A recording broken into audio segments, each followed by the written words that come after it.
नमस्कार मित्रों, ट्रैवर्जिन कॉन्शियस के इस वर्कशॉप में हम और एक कदम आगे की तरफ चलते हैं। ट्रैवर्जिन में हम करस्पॉन्डेंस में हमने कल देखा था कि करस्पॉन्डेंस सिस्टम में हमने चार चीज़ें देखी है। या तो हम इस तरीके से सीक्वेंस बनाकर किसी भी चार चीज़ को समझेंगे, जिसमें लेफ़्ट साइड में हेट्रो होगा, राइट साइड में होमो होगा, नीचे साइड में न्यूट्रो होगा और सेंटर में न्यूटो होगा। उसी तरीके से जब हम फिंगर में आएंगे तो हमारा इंडेक्स फिंगर जो है वह हेट्रो होगा, रिंग फिंगर हमारा होमो होगा, मिडल फिंगर हमारा न्यूटो होगा और स्मॉल फिंगर हमारा न्यूटो होगा और ये ऑपरेटिंग न्यूटो होगा। हमने कल देखे कि जब चार हो गए कोई भी चीज़, सिटिंग अरेंजमेंट चार है, चार तो हेट्रो, होमो, बीच में न्यूटो और लास्ट में न्यूटो। उसी तरीके से हमारे उंगलियों में जॉइंट कितने हैं? 1, 2, 3 एंड 4। ये भी एक जॉइंट है ना ऊपर का। 1, 2, 3 एंड 4। तो सबसे ऊपर जो जॉइंट है, वो जॉइंट हेट्रो। तो ये जो जॉइंट है वो hetero joint, neuto finger hetero joint, homo finger hetero joint, neuto finger hetero joint, hetero finger hetero joint. तो होमो जॉइंट कौन सा होगा इसका? जो नीचे है, बीच में क्या आएगा? न्यूटो। तो hetero finger homo joint, neuto finger homo joint, homo finger homo joint, neuto finger homo joint. उसी तरीके से सेंटर में जो है वो neutro joint, hetero finger neutro joint, neutro finger neutro joint, homo finger neutro joint, neuto finger neutro joint. Back side में hetero finger neuto joint, hetero finger neuto joint, neuto finger neuto joint, homo finger neuto joint, neuto finger neuto joint. यहाँ तक की story आगे जो है वो देखे हमने। न्यूटो पर जो है वह है एम्ब्रियो करस्पॉन्डेंस सिस्टम, हेट्रो पर जो है वह है arm and leg correspondence system और होमो पर जो है वह है foot and hand correspondence system, neuto पे जो है वो है फिंगर एंड टो सिस्टम। तो ये ट्रैवर्जिन मॉडल ऑफ करस्पॉन्डेंस सिस्टम का है। हमने यहाँ पे इस चित्र के माध्यम से समझने की कोशिश की थी। आइए हम इसको और थोड़ा डिटेल में देखते हैं। पहला जो है हमारा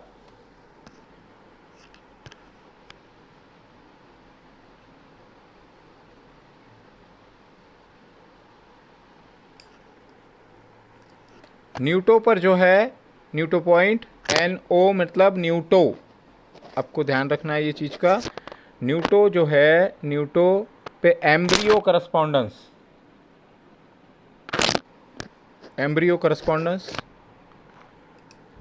हेट्रो पर arm and leg correspondence, hetero पर, होमो पर कौन सा करस्पॉन्डेंस है? Hand and foot,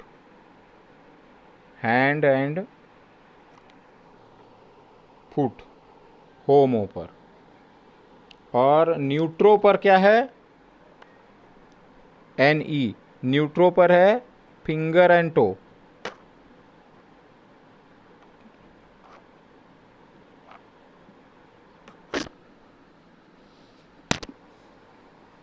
finger and toes correspondence system.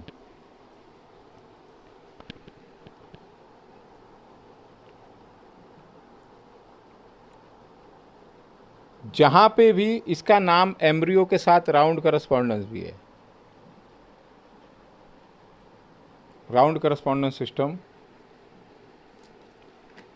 आइए हम इसको हाथ में देखने की कोशिश करते हैं कि हाथ में ये करस्पॉन्डेंस कैसे होगा। Round correspondence system by birth के लिए, जैसा कि बच्चा अपने गर्भ में होता है, बाय बर्थ प्रॉब्लम के लिए हम इस सिस्टम का उपयोग करते हैं।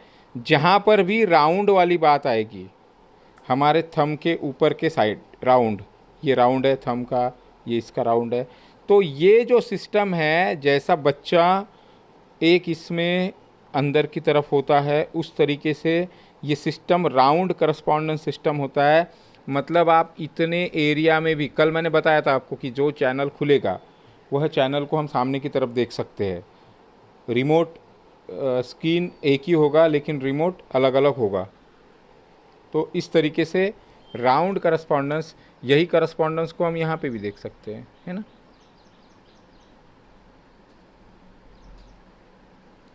ऐसे ही होता है ना माता के गर्भ में बच्चा, सेम यहाँ पे भी, यहाँ पे भी, यहाँ पे भी, यहाँ पे भी, यहाँ पे भी। तो इस तरीके से, उसी तरीके से बैक साइड में उसका स्पाइन और ये स्कैपुला वगैरह, किडनीज वगैरह, ये सारी चीज़ें यहाँ पर आएगी।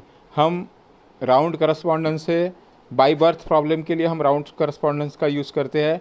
और स्टेम देखेंगे हम, इसमें स्टेम देखेंगे आगे। और अब हम आर्म एंड लेग्स को देखते हैं। हमारा राउंड करस्पॉन्डेंस को हमने फिगर के माध्यम से समझा था। एक हम यहाँ पर आर्म एंड लेग,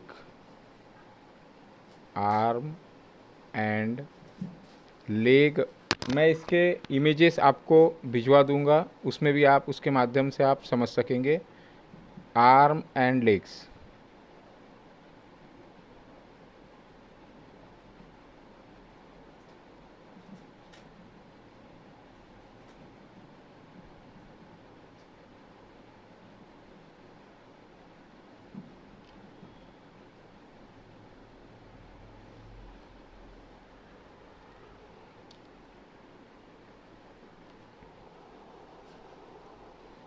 ये जो जॉइंट होगा ये होगा हमारा नेक जॉइंट। नेक के ऊपर ट्राइवर्जिन में कोई भी चीज़ जो है वह बिना वजह नहीं होती, ऑर्डरली सारी चीज़ें होती है, ऑर्डरली। अगर ये नेक है, ये नेक है, तो इस नेक के ऊपर, नेक के ऊपर हमारा माउथ आएगा, नेक के ऊपर हमारा माउथ आएगा, माउथ के ऊपर हमारा नोज़ आएगा, और नोज़ के ऊपर हमारी आइज़ आएगी, है ना। ऐसे ही होगा। ईयर हमारे दो साइड में होंगे। नेक के नीचे, नेक यहाँ पर हम सारे बिंदुओं का इस तरीके से है ये, है? चाहे आप लेफ्ट हैंड ले लो या राइट हैंड ले लो। तो टॉन्सिल के पॉइंट, टॉन्सिल के ट्रीटमेंट और थायराइड के ट्रीटमेंट यहाँ पे हम कर सकते हैं। यहाँ पर ये रिस्ट जॉइंट है, ये एल्बो जॉइंट है, और शोल्डर जॉइंट है। यहाँ पर हमारे दो लंग्स के पॉइंट हो गए, और एक बड़ा सा एरिया मिलेगा हमारे हार्ट को, heart, lungs, right side right lungs, left side left lungs, है ना। इसी के नीचे यहाँ पर जो होगा राइट साइड में, राइट साइड में लीवर होगा,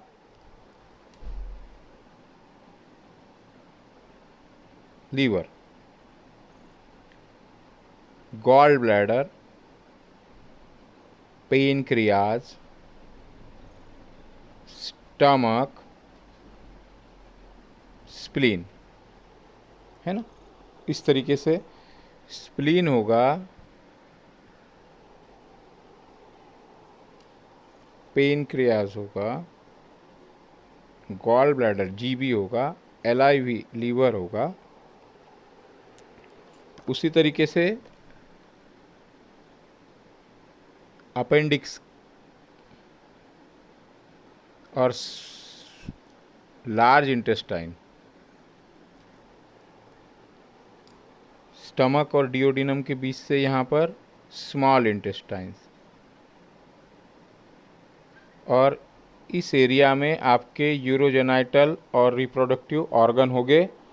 यहाँ पर हम उनका ट्रीटमेंट कर सकते हैं, लेकिन ये एक समझने के लिए है कि इस ट्रावर्जिन वर्ल्ड में एक एक चीज़ें कैसे आई है, जबकि हमारे पास में जो सबसे एडवांस जो चीज़ है वो हम देखते हैं कि हैंड एंड फुट में हम जैसे एम्ब्रियो एक कदम है, वैसे आर्म एंड लेग्स में हम ट्रीटमेंट करेंगे।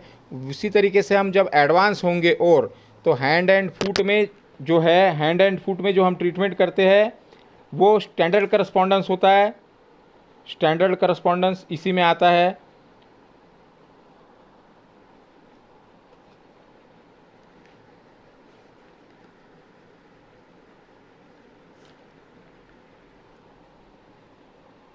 हैंड एंड फुट का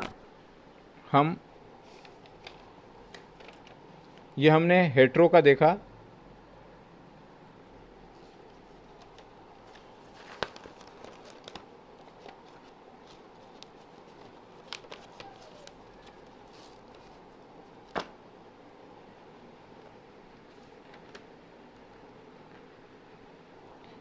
हमने जो राउंड करस्पॉन्डेंस देखा था, राउंड करस्पॉन्डेंस का एक पार्ट होता है स्टेम करस्पॉन्डेंस।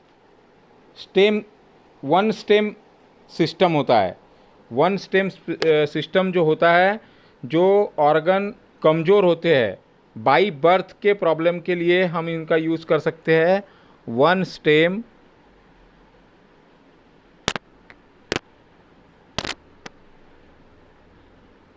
सिस्टम, इसका यूज़ हम वन स्टेम सिस्टम का यूज़ हम पैरालिसिस में कर सकते हैं।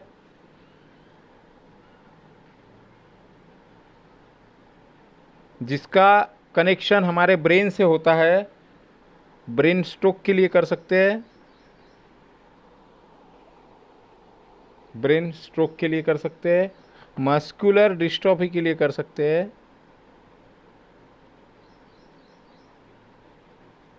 आपको इसके साथ साथ ह्यूमन एनाटॉमी भी आपको समझना होगा। मेरे पास अगर कोई बुक होगी तो उसका पीडीएफ मैं आपको ज़रूर डाल दूंगा, तो जिससे आपको ह्यूमन एनाटॉमी समझने में भी आसानी हो। कोई ऑर्गन जब कमज़ोर हो, कोई कमज़ोर ऑर्गन, उसी तरीके से हमारे सिक्स सेंस का टच, टेस्ट, जो हमारे सिक्स सेंस ऑर्गन है, आँख, नाक, जीभ, कान और टंग, तो इन चीज़ों के प्रॉब्लम के लिए हम कैसे वन स्टेम ट्रीटमेंट करें वो हम देखेंगे। वन स्टेम जो ट्रीटमेंट होता है वो ब्रेन से रिलेटेड ट्रीटमेंट होता है, और हम इसको कैसे कर सकते हैं। हमारे वन स्टेम जो मैंने आपको राउंड करस्पॉन्डेंस बताया था, उसमें हम इसका ट्रीटमेंट कर सकते हैं हमारे हाथों में। तो ये एक पार्ट हमारे करस्पॉन्डेंस का है, इसलिए हम इस करस्पॉन्डेंस के पार्ट को यहाँ पर समझते हैं।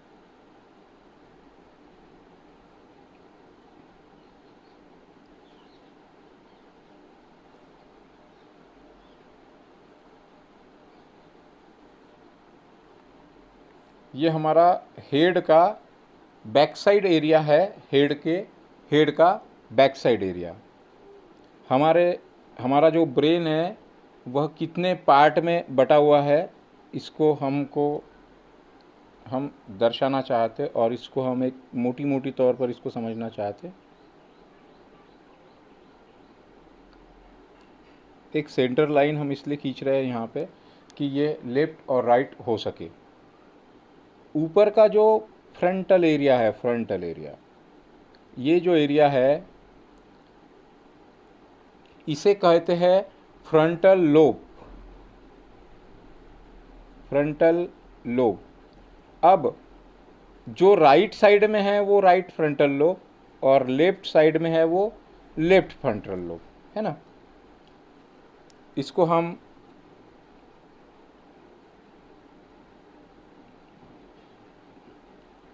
लेफ्ट फ्रंटल लोब कहेंगे और इसको हम राइट फ्रंटल लोब कहेंगे। उसी तरीके से हमारे ईयर साइड में, हमारा जो ईयर वाला साइड होता है, ईयर वाला साइड, बोथ साइड में ईयर के ऊपर का जो पार्ट है इस टाइप में, ईयर के ऊपर का जो पार्ट है वो इस टाइप में।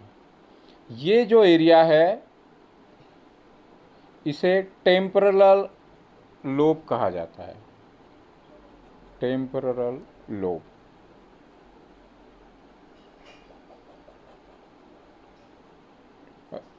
Temporal lobe. तो राइट में जो है वो राइट टेम्पोरल लोब और लेफ्ट में जो है वो लेफ्ट टेम्पोरल लोब। उसी तरीके से यहाँ पर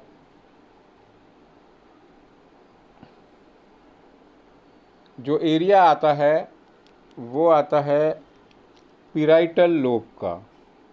ये जो एरिया है पैराइटल, इंग्लिश को आपने देख लेना, मेरा अंग्रेजी बहुत कमज़ोर है, आप देख रहे हैं कि मैं अंग्रेजी को भी हिंदी में लिखता हूँ, तो इसको आशा करता हूँ आप सब लोग समझेंगे। पैराइटल लोब आपने इसको देखना है, उसमें से डिक्शनरी में से वगैरह आप देख सकते हैं। तो जो राइट में होगा वह राइट पैराइटल लोब होगा और जो लेफ्ट में होगा वह लेफ्ट पैराइटल लोब होगा। राइट में राइट पैराइटल लोब और लेफ्ट में लेफ्ट पैराइटल लोब। यहाँ पर हमारा स्पाइनल कॉर्ड होगा, स्पाइनल कॉर्ड।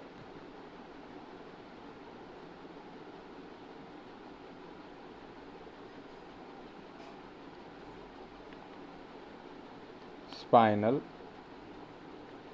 और स्पाइनल कॉर्ड के ऊपर के साइड में जो भाग होगा ये होगा ब्रेन स्टेम।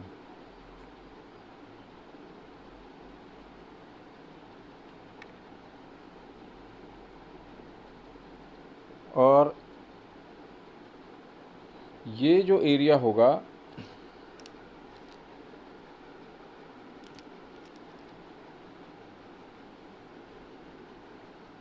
ये जो एरिया होगा ये होगा सेरेब्रम का, है ना।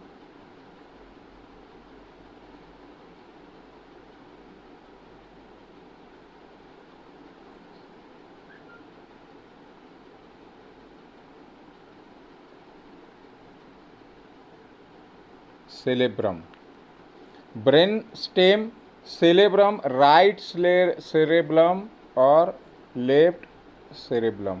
और ये जो छूटा हुआ जो एरिया बचा हुआ है वह जो एरिया होगा वह होगा टेम्पोरल लोब। आपको एक बार वीडियो देखने में बिल्कुल भी समझ में नहीं आएगा, पूरा जो वीडियो है इसके वीडियो के आपके पास ये जो है ये temporal lobe, TEMP, temporal lobe, right temporal lobe और लेफ्ट टेम्पोरल लोब। तो ब्रेन से रिलेटेड आपके पास में जो भी पेशेंट आएंगे, ब्रेन स्ट्रोक होगा, मस्कुलर डिस्ट्रॉफी होगा, किसी ऑर्गन में कोई प्रॉब्लम है वो होगा, तो उसके रिपोर्ट में आपको लिखा हुआ दिखाई देगा कि राइट फ्रंटल लोब में प्रॉब्लम है, राइट सेरेब्रम में प्रॉब्लम है, या ब्रेन स्टेम में कोई प्रॉब्लम है, पिराइटल लोब में प्रॉब्लम है, या टेम्परल लोब में प्रॉब्लम है, फ्रंटल लोब में प्रॉब्लम है, तब हम इसका ट्रीटमेंट कैसे करेंगे मेन। अब इसको हम हाथ पर समझते हैं कि इसका ट्रीटमेंट हम कैसे करेंगे। एक सुंदर सा हाथ, अब हमारा तो सुंदर सा निकलता या नहीं निकलता पता नहीं, आप एक बड़ा सा हाथ निकाल लेंगे यहाँ पे,